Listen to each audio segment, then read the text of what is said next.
केंद्रीय कर्मचारियों के बाद अब पेंशनर्स की नजर भी 8वें वेतन आयोग पर टिकी हुई है। 8वें वेतन आयोग के आने के बाद सरकारी कर्मचारियों की सैलरी के साथ साथ केंद्रीय पेंशनर्स की पेंशन में भी बदलाव होने की उम्मीद है। ऐसे में सबसे बड़ा सवाल यही है कि अगर नया वेतन सिस्टम लागू होता है तो पेंशनर्स की पेंशन कितनी बढ़ सकती है। फिलहाल 7वें वेतन आयोग के तहत केंद्रीय सरकारी कर्मचारियों की न्यूनतम बेसिक पेंशन 9,000 रुपए प्रति महीने है। अब पेंशनर्स संगठन 8वें वेतन आयोग के सामने पेंशन बढ़ाने की कई मांगे रख रहे हैं। इनमें सबसे ज्यादा चर्चा न्यूनतम पेंशन को 45,000 रुपए करने की मांग है।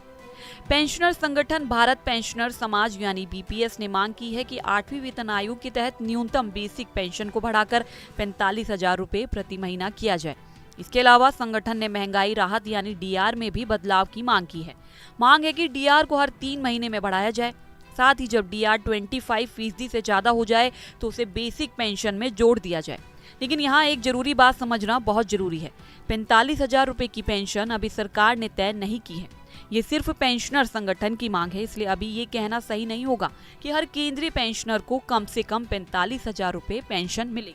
अब बात करते हैं फिटमेंट फैक्टर की। 8वें वेतन आयोग में पेंशन बढ़ाने के लिए फिटमेंट फैक्टर काफी अहम हो सकता है। कर्मचारी संगठनों की तरफ से 3.83 फिटमेंट फैक्टर की मांग की जा रही है। अगर सरकार भविष्य में 3.83 फिटमेंट फैक्टर को मंजूरी देती है तो मौजूदा बेसिक पेंशन को 3.83 से गुणा करके नई बेसिक पेंशन तय की जा सकती है। उदाहरण के तौर पर अगर किसी पेंशनर की अभी बेसिक पेंशन 20,000 रुपए है तो 3.83 के हिसाब से करीब 76,600 रुपए हो सकती है। इसी तरह 10,000 रुपए की बेसिक पेंशन करीब 38,300 रुपए, 15,000 रुपए की पेंशन करीब 57,450 रुपए और 30,000 रुपए की पेंशन करीब 1,14,900 रुपए हो सकती है। लेकिन ये सिर्फ उदाहरण और अनुमान है। अभी सरकार ने 3.83 फिटमेंट फैक्टर को मंजूरी नहीं दी है। इसी बीच 69,000 रुपए के आंकड़े की भी चर्चा हो रही है। दरअसल 3.83 फिटमेंट फैक्टर के आधार पर केंद्रीय कर्मचारियों की न्यूनतम बेसिक सैलरी को 18,000 रुपए से बढ़ाकर करीब 69,000 रुपए करने की मांग से ये आंकड़ा जुड़ा है। इसका मतलब ये बिल्कुल नहीं है कि पेंशनर्स की न्यूनतम पेंशन भी 69,000 रुपए होगी। पेंशन की न्यूनतम रकम क्या होगी ये 8वें वेतन आयोग की सिफारिश और सरकार के अंतिम फैसले के बाद ही साफ होगी।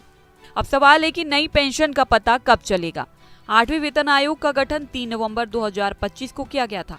आयोग को अपनी रिपोर्ट देने के लिए 18 महीने का समय दिया गया है, यानी आयोग को 3 मई 2027 तक अपनी सिफारिशें देनी होंगी।